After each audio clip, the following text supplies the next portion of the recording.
William H. Macy, come on in. Hello. Hello. Of course, from Shameless, the season continues on Sunday. We're just enjoying the fact that Trump misspelled hamburger.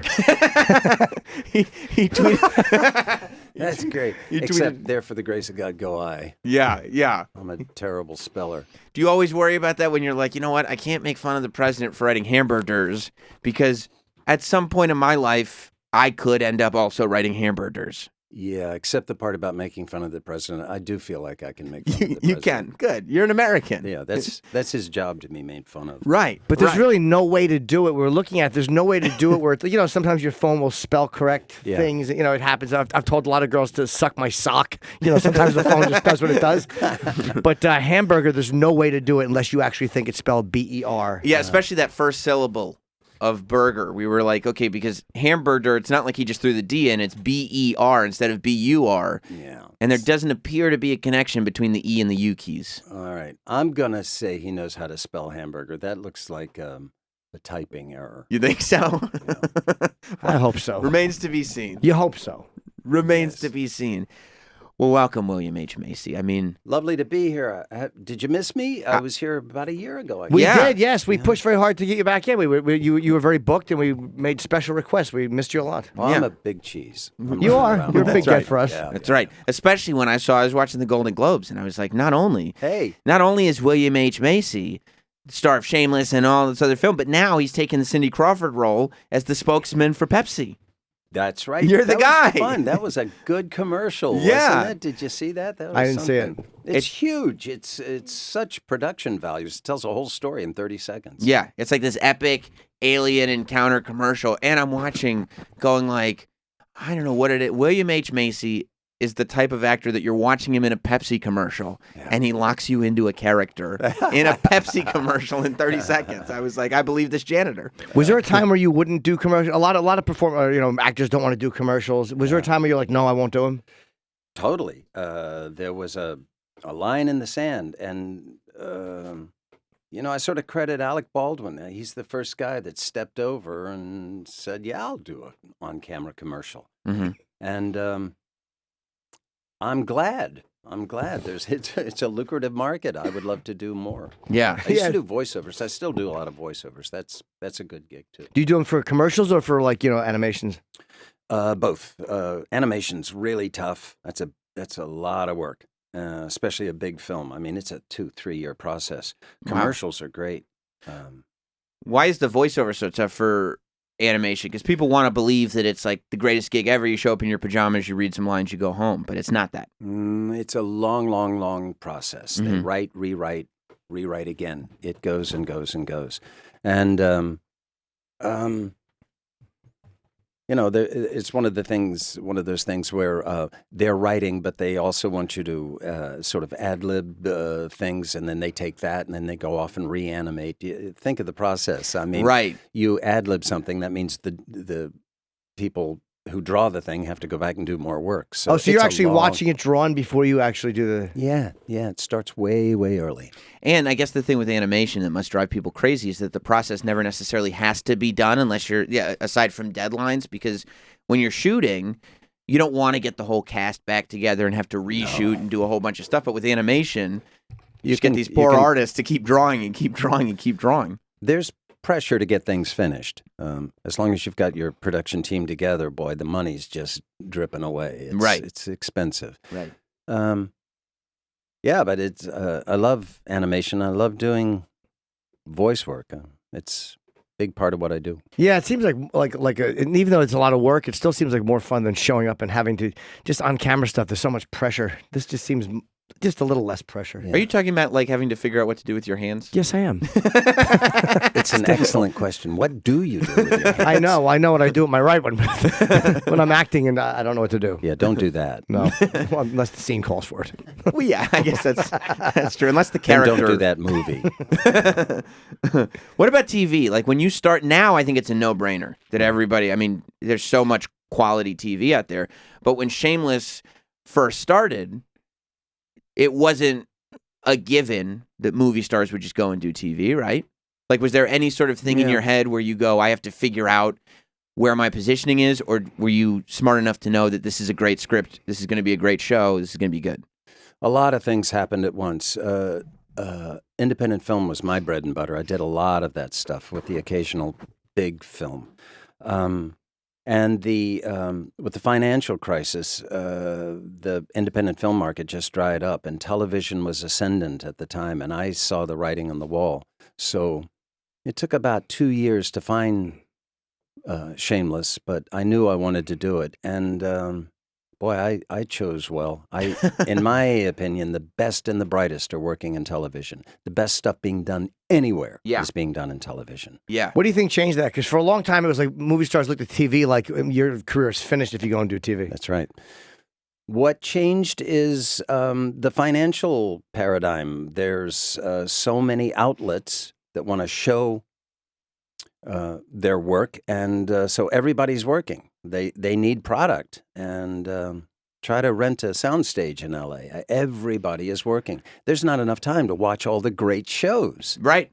It's just, there's not enough hours in the day. Do you kind of get amazed just at the way people process TV now? Like, there are plenty of people that are going like, oh, Shameless. Like, you'll be in here plugging the second half of season 9, and it'll encourage half the audience to go, you know what? Let me start from season 1. It's a whole new world, and I applaud it. It's good. Also, stories are getting told that we never would have heard of. I mean, back in the old days when there were 3 networks, you needed multiple millions of people to tune in every day, every week to keep that show on the air. Now, 1 million people can keep a show running, and that means stories that are really sort of marginalized stories, unusual stories can get told, and told in detail. And that's good, because now you can turn on the television and find your story. Yeah. Similar thing happens with podcasting, too, where it's like you can actually target niche audiences now. You can go to specialized people where you can do this stuff that there's an audience for. Yep. But when you've only got, like you said, 3 networks, or even when you just have basic cable, you're too busy trying to hit the mainstream to hit those specific, core audiences. Yep. It's I'm sort of ambivalent about the new social media. I mean, so much of it is tripe, I feel like. I worry about my kids being on their phones all the time. I worry about people writing all this drivel. They're not saying anything. They're just texting all the time. It's not all good. But I know 2 things. 1, the more people that get to speak up, the better. And 2, you can never put these things back in a bottle. Once the cork's out, they ain't going away. Well, now people, they're like going back and grabbing shit people said when they were 16, like especially like athletes. Like I tweeted this when I was 14 and 15. It was like, why are we looking at what you wrote when you were 15 years old? Who cares? There's a shift on, which I like, which is if you're going to write it, put your name on it. And I like that. Like not keeping things anonymous anymore. Yeah. Does the anonymity bug you? Yeah, it encourages people to be assholes, to say vicious things that they would never say to your face, that they would never say with their name on it. It's cowardice. Yeah. And I think we got to hold these people accountable. I'm reading this amazing book called Haywire about why Americans will believe anything.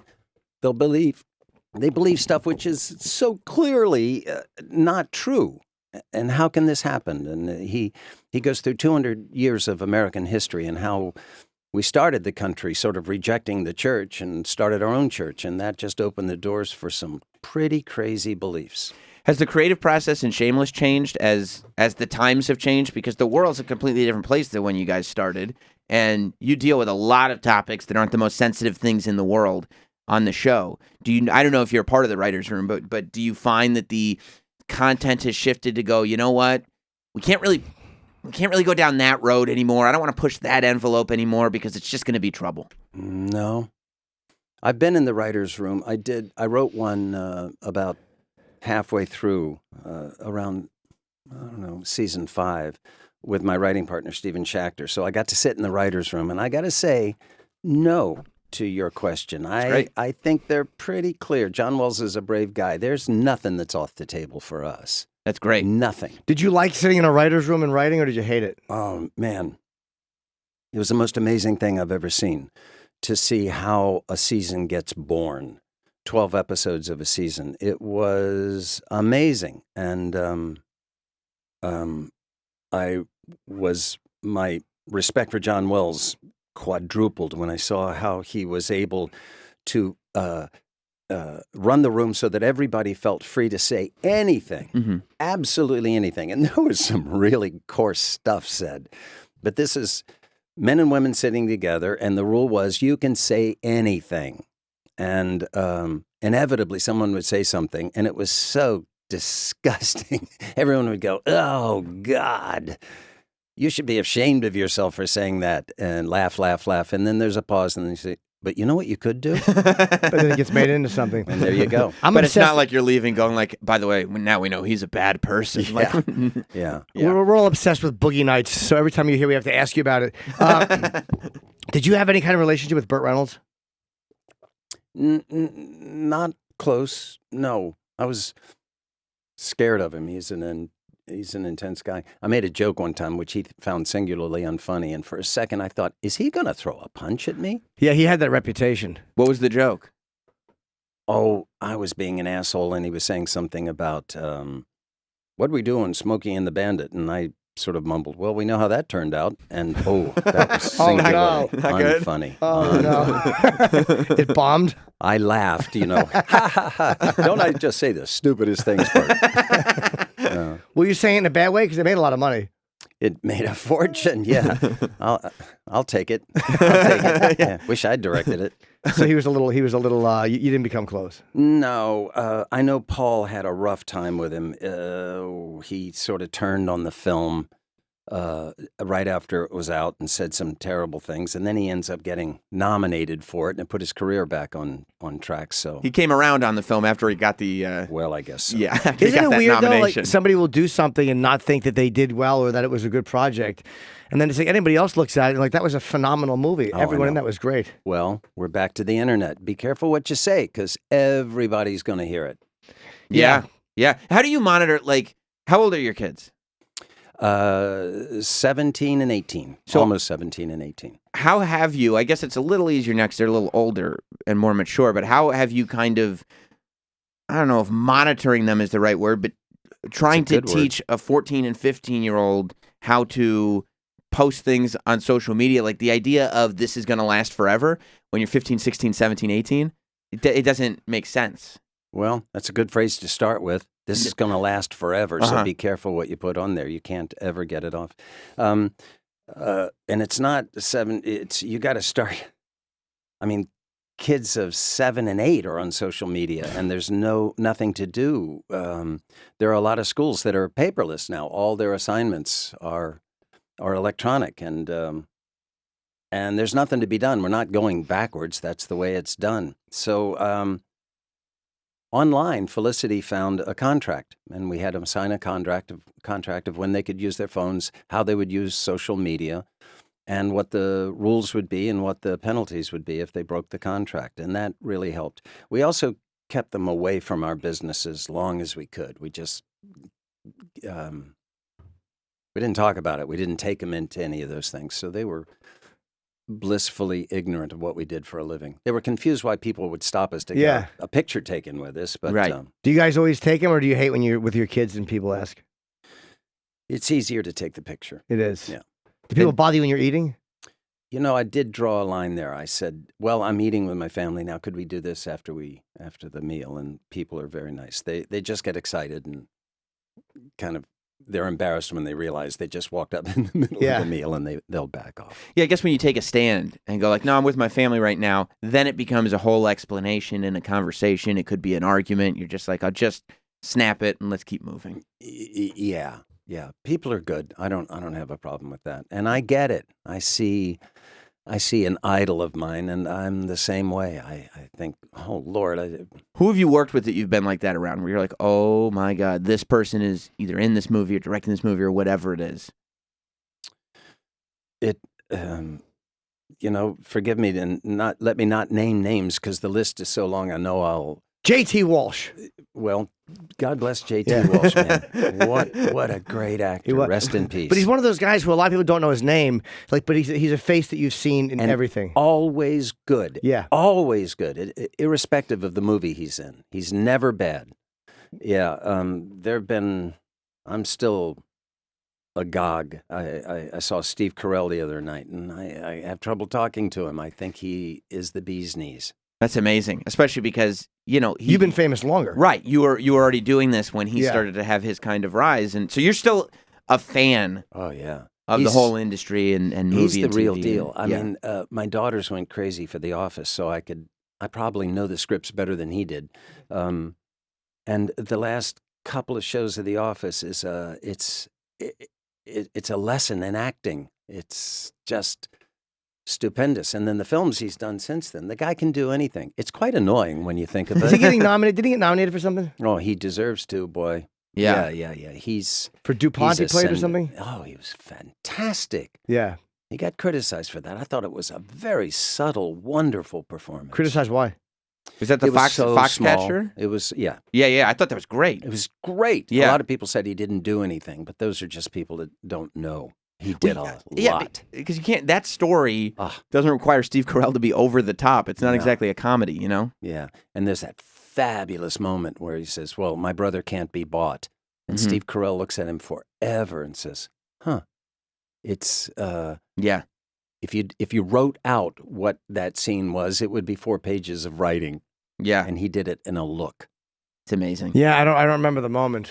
I remember liking the movie. I thought it was really good. Oh, I've never really watched The American Office. I've seen moments of it. American Office is really good, and it ages really well too. It's fantastic. You could still watch it now, and you're like, this is a great show. It's going to last a long A time. long time. Yeah. Great writing, great acting, great characters. Is there any part of you when you watch The Office? Because like I'll see like now the reason I think it's going to last so long is I'll watch my 4-year-old niece is watching the reruns, and I'm going like, this is how I watched The Simpsons when I was a kid. And now I've memorized everything. This is what The Office is going to be. Do you ever go like, oh, I wish Shameless was a little bit more available for kids because you can't. I mean, I think Shameless will be around for a really long time because the themes, will last forever. But you probably can't get into it until you're at least in your teens. You shouldn't get into it. Yeah. Well, it is what it is. Right. Yeah. Would I have liked to have been in The Office? You bet. Or, 30 Rock, another one. They're groundbreaking. It's a new kind of comedy, I find. It's a little bit presentational. Is that the word? It's the whole notion that there's that the camera is part of it, and it makes it a little presentational, a little self-conscious. It's a new kind of comedy. You mean documentary style almost? Yes, almost documentary. Yeah. Mockumentary, but still. Yeah, I just watched This Is Spinal Tap on the airplane. Oh, I haven't it's seen so that great. forever. It holds up. It's so great still if you watch it. Have you watched it recently? No, It's- I've never actually seen the entire movie. Oh, dude, it's Do amazing. yourself a favor. The problem with a lot of these shows, they're all relying too heavily now on the camera zoom. Like like there'd be an awkward moment, and then the camera just kind of zooms in on the person. It's like the awkward zoom. Like now they're all doing that, but it was great when they first started doing it. Yeah. Have you- Zoom. Did you, It's just too much. did you see any of the Fargo series? Yeah. Do you watch that and go, especially that first season where it was kind of, I mean, I guess they're all somewhat related, but that first season, the thing comes up where it's related to the film. Mhm. Do you watch that with an attachment to what you did, or do you see it completely separately? I watched it separately. It's similar to the film because that area is sort of the star of it. That Minneapolis, St. Paul area. And the universe exists. The universe, Yeah. and it's an amazing. They're amazing people, and it fits so well doing that kind of comedy. And I thought Billy Bob should have paid them to do that. He was having so much fun in that first season. Yeah. He was fantastic. Right, but you didn't look at that going like, oh, this is kind of my universe that I was in. No, Yeah. no. Other stories can be told there. Right. I appreciated what they were doing. You were going to become a vet? Well, it was at a point I thought, yeah, I have a great relationship to animals, and my wife swears I was a dog in a former life. That may be because my gastrointestinal proclivities. But it turns out to be a veterinarian. You don't like peanut butter, do you? You got to go to school and learn things. And you don't want to do all that. You don't wanna do it. No. That's too much work. No, I get that. Do you have any concern over the fact that this is it for Emmy Rossum on Shameless? We lost Ian at the end, I guess the end of this first half of this season in October from the show. And now Fiona's leaving, and Emmy Rossum and you were kind of the two linchpins, I guess, of the show. You guys were the each side of the moral compass for a lot of it. Does that concern you that she's leaving? Yeah, it was really sad. It was very upsetting when she said she was going to leave. It's a little frightening, but Yeah. John Wells is really good. He says there's lots of stories yet to be told. And I wish her well. I totally understand why she's leaving, and she's got a big career. I mean, she's going to do great things. She's a wonderful actor.